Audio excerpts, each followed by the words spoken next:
Ezrat Hashem, alors aujourd'hui, on va essayer de voir un peu la Haggadah de Pessah, avec le pirouche extraordinaire qui s'appelle Bigdei HaSerad.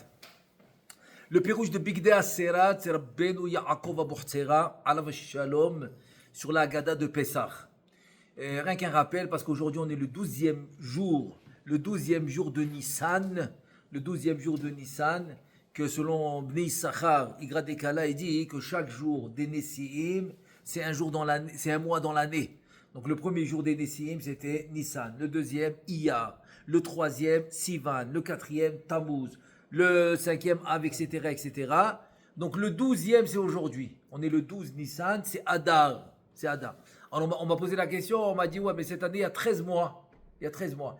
Demain, Bezrat Hashem, on va lire Maaser Menorah, c'est le 13e jour de Nissan, et donc ça va être Isru Chag. C'est Isru Chag, parce que chaque jour des Nessiim, c'est Yom Tov. Alors que chaque jour des Nessiim, c'est Yom Tov, le 13e jour, ça devient Isru Chag.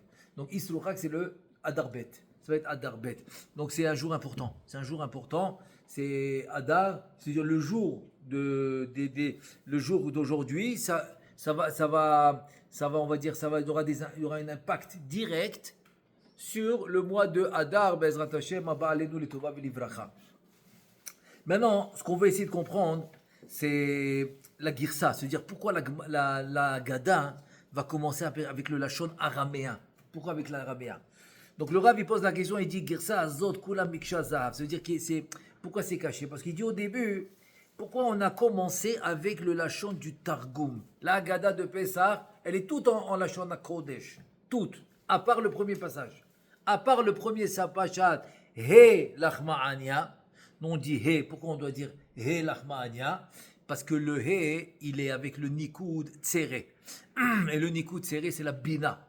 C'est la Bina. Et donc c'est pour ça qu'on dit He Lachma'ania. Donc He Lachma'ania, pourquoi tu commences avec l'araméen? Veto, Machamar, He Lachma'ania diachalo avata be'arad et Mitzrayim. Est-ce que vraiment il dit, je comprends pas, tu dis que voilà le pain, comment ils appelaient ça là en France, c'est le pain d'Azim, c'est le pain de pauvres, ok? Alors pourquoi tu dis que le pain de pauvres qu'ils ont mangé en Mitzrayim, en Égypte, Bered Mitzrayim Achlo Amatzot, Shem Lechemoni, tu vas dire que en Égypte, ils ont mangé les matzot, qui est le pain des pauvres, les rémonis.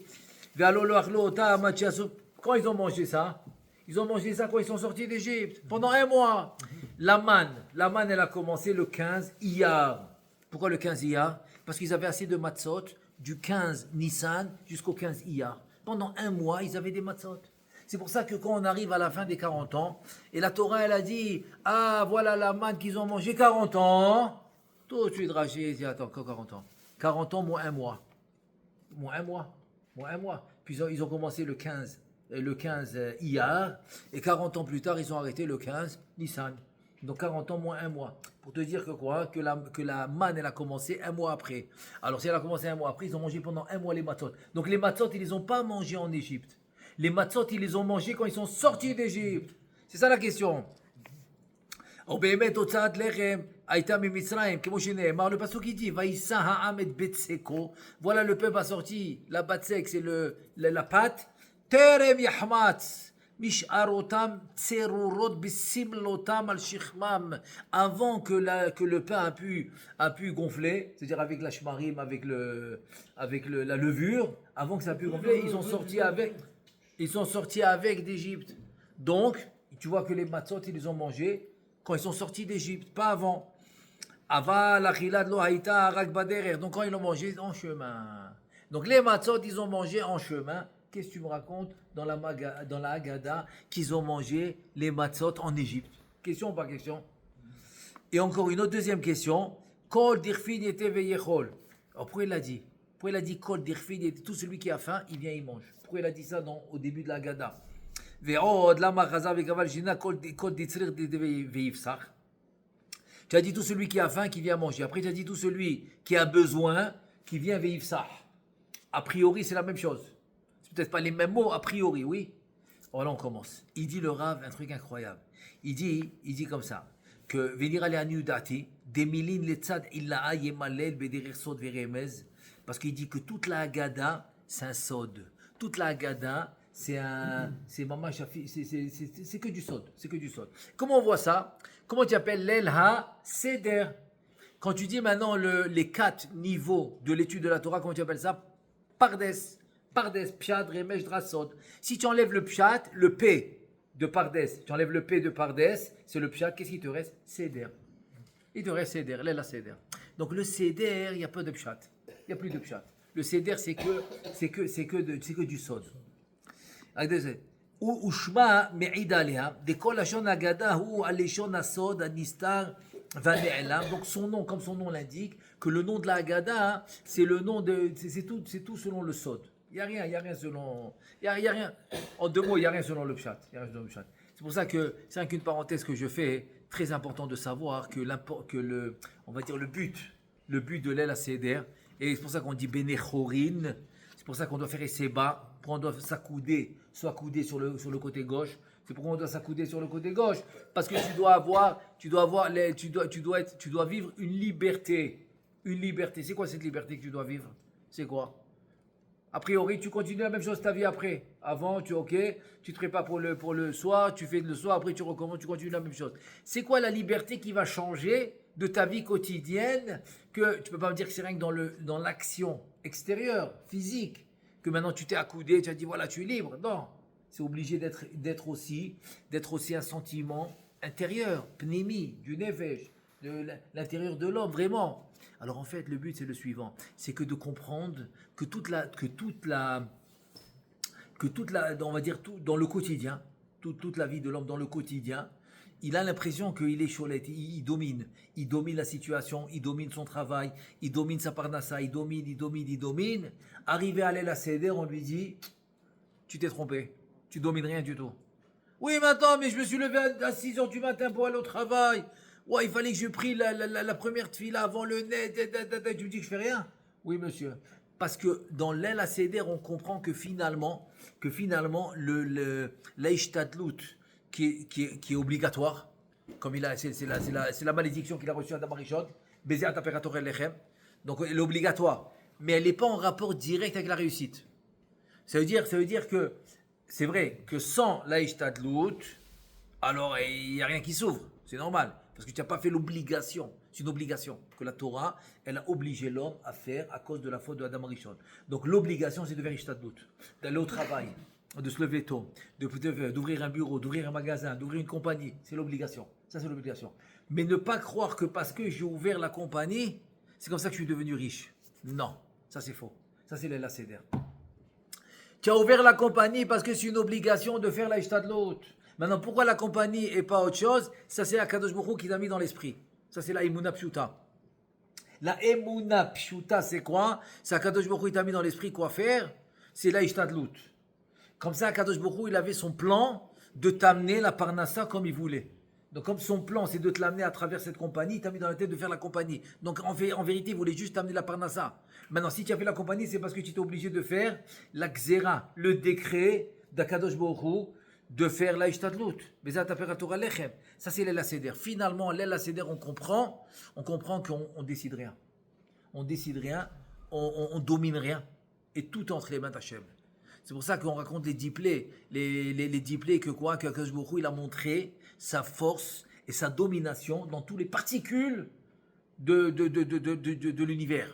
De l'univers, dans l'air, dans l'eau, dans le sable, dans l'homme, à l'intérieur de l'homme, dans le four, partout.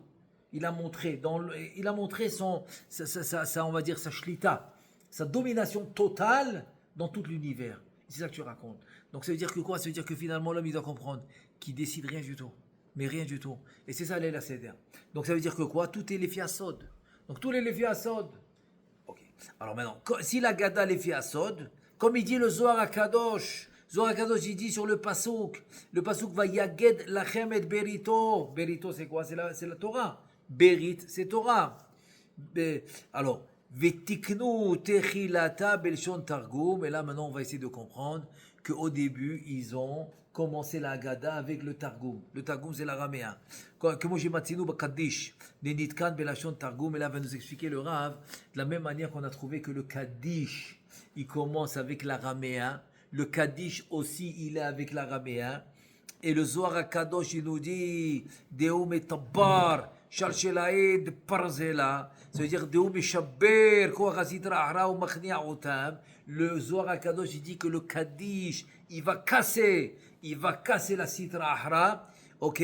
Et la Gdusha va dominer la Sitra Ahra grâce au Kaddish. Donc ce langage d'araméen dans le Kaddish va casser la Sitra Ahra. C'est ce qu'il dit le Zohar HaKadosh. Et il dit, et voilà, Veine Akadish, אנחנו אומרים אותו בעת שאנחנו רוצים לעלות העולם, לעולם שלמעלה ממנו. Mais on explique un peu en rapide, on va expliquer rapidement, comme ça on comprend pourquoi la Haggadah va commencer par l'araméen. Alors, dès qu'on a commencé la tefila dans la pnimiyu, dans le dibour, dans la parole, ok, parce qu'avant ça on a la tefila dans l'action, on a 4 actions avant de commencer avec la parole. Les 4 actions, c'est Yipane Veitol.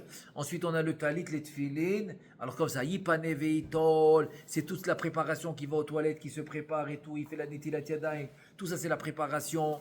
Tout ça, on est dans la Asiya. Ensuite, quand il va mettre le Talit, il monte dans la Yetzira. Tout ça, c'est dans l'action.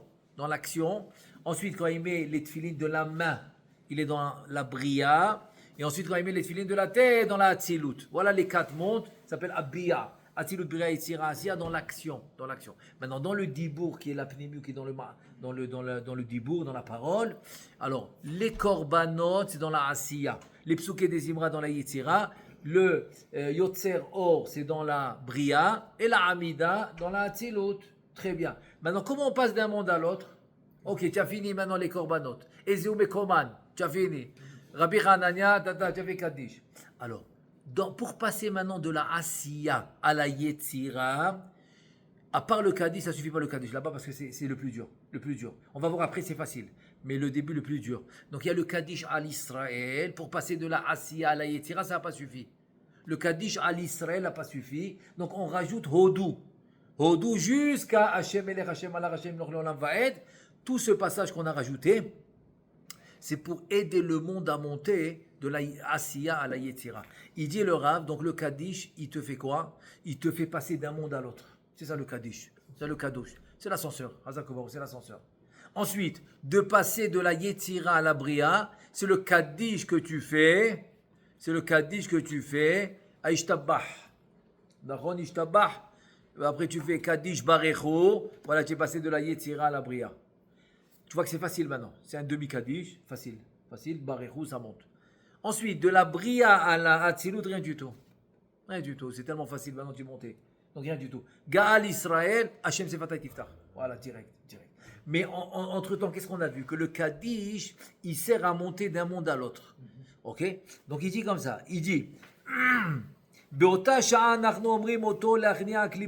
que maintenant, on dit le Kaddish pour dominer... pour dominer les clipotes, comme ça ils ne nous embêtent pas. Pour faire monter d'un monde à l'autre. Pour ne pas que les clipotes ils vont monter avec le monde qui monte maintenant dans un monde supérieur. Pareil, quand tu as fini la Hamida, tu recommences encore la même chose. Tu passes de Hatzilut à Bria avec le Kaddish, de Bria à Yetzira avec le Kaddish. Et de Yetzira à Asiya encore avec le Kaddish. Pareil, ça c'est quand il descend. Parce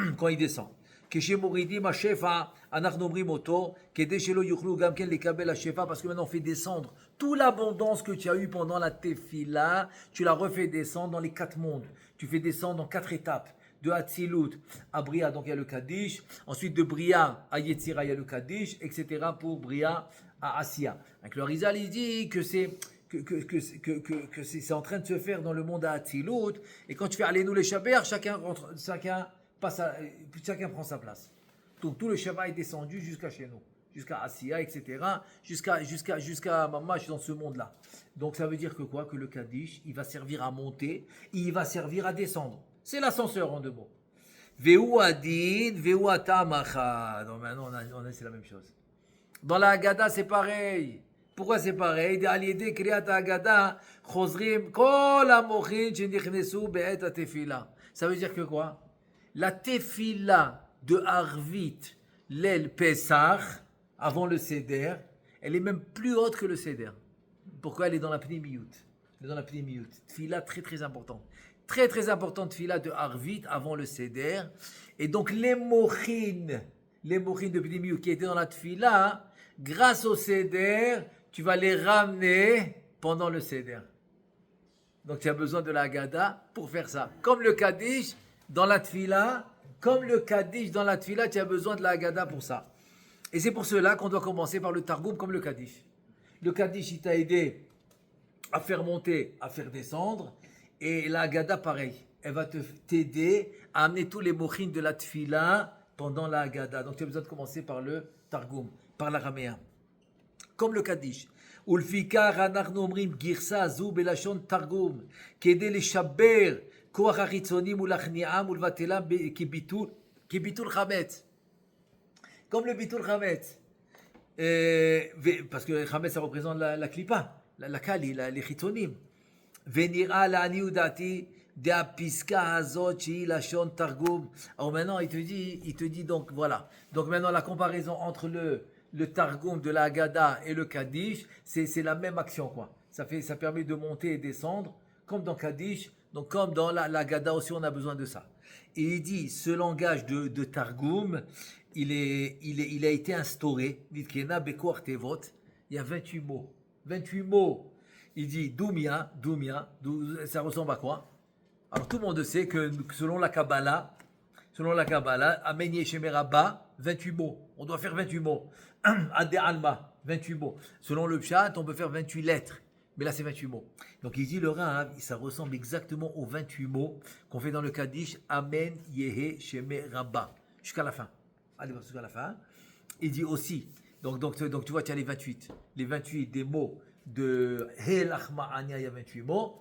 Et aussi, dans le Kaddish, Amen Yehe Sheme Rabba, qui est le plus haut niveau, là-bas aussi, il y a 28 mots. Ve'od aussi la mila, di aktuva kan, nachon, elachma anya, nachon, comment c'est écrit ici, elachma anya, di achalu. C'est quoi di? C'est le noussar de la Haggadah. Il dit, shamar di achalu avatana, hi mashlemet lecheshbon mab, hare apiska hazod umia de Kaddish. Maintenant, c'est quoi ça? C'est qu'en fait, dans le Kaddish, on a le Shem Mab. Il y a plusieurs façons de Shem Mab. C'est quoi plusieurs façons? Il y a le Mab, c'est le 42, c'est Anna Bechouar, c'est la création du monde, mais c'est pas celui-là qui parle. Il y en a un autre, que le 42, c'est quoi? C'est Keter Chochma Bina, ok? Keter, c'est 4 lettres, c'est le Yud Kevavke 4 lettres. Chochma, c'est 10 lettres parce que j'ai rempli le Yud Kevavke, ça s'appelle Malé. Et la Bina, je le remplis encore une fois. Malé, ça s'appelle Malé des Malés. Ok, ça c'est la deuxième façon de Shem Mab, le 42. Dans le Kaddish, c'est pas ça. Dans le Kaddish, c'est une troisième façon de faire le Shem Mab.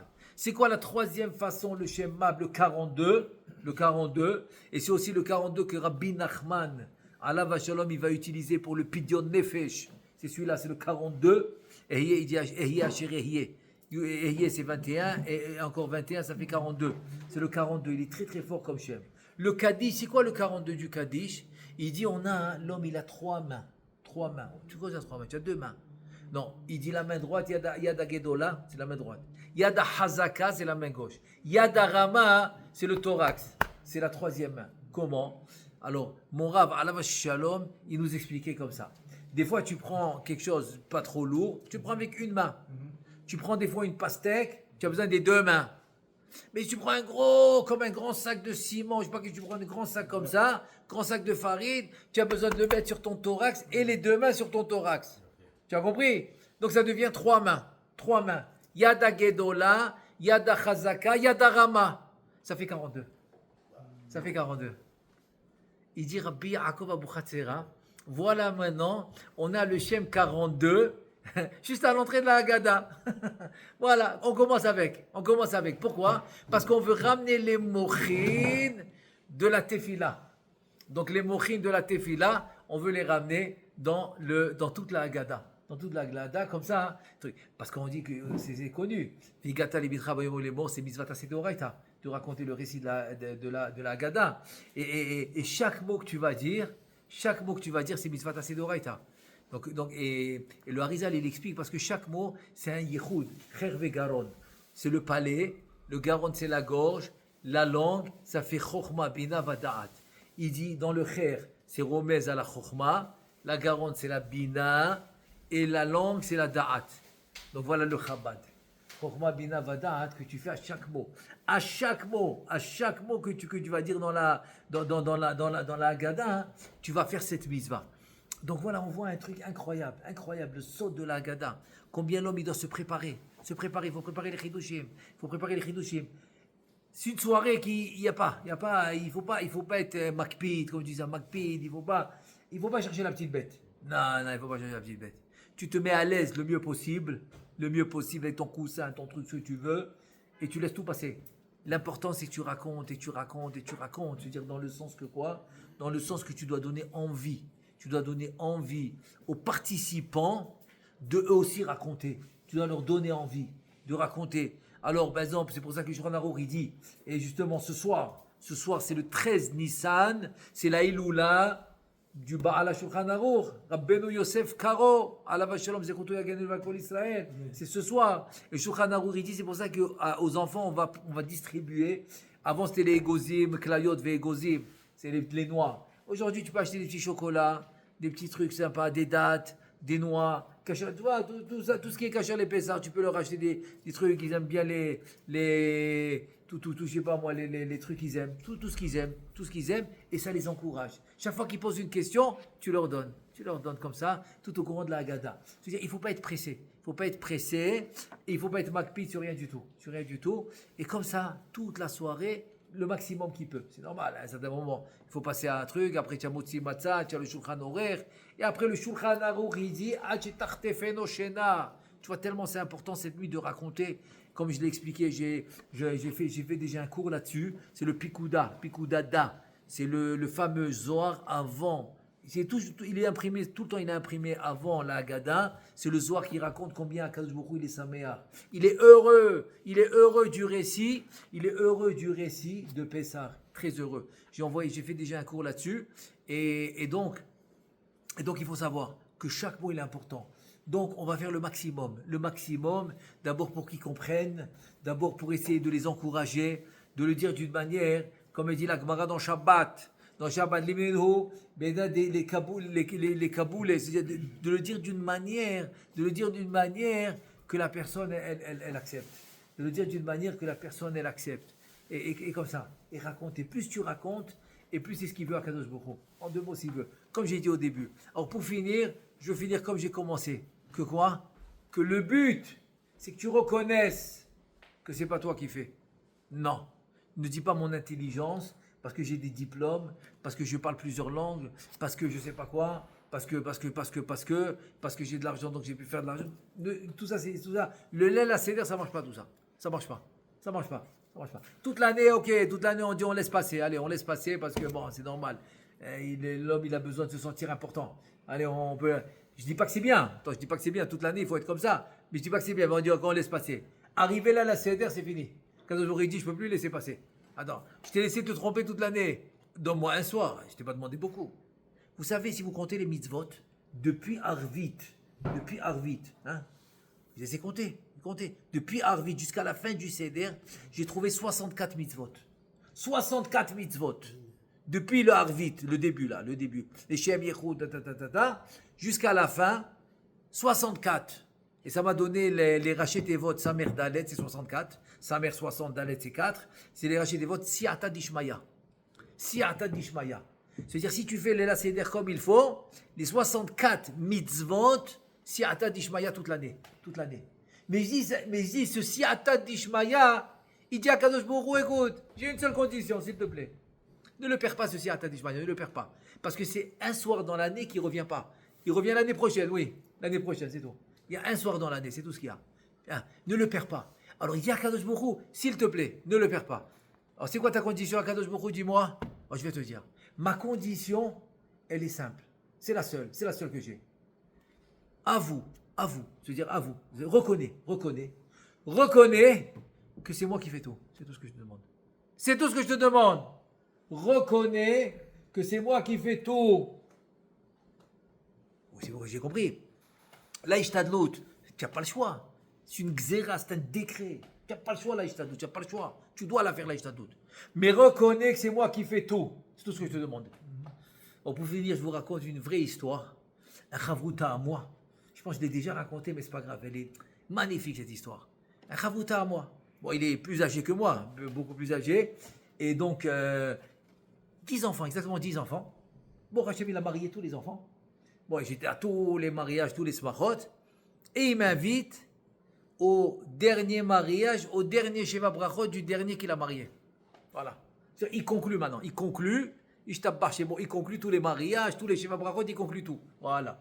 Après, il va passer aux petits-enfants, quoi. Petits-enfants. Mais il conclut. Et j'arrive au dernier Sheva Brachot du dernier qu'il a marié.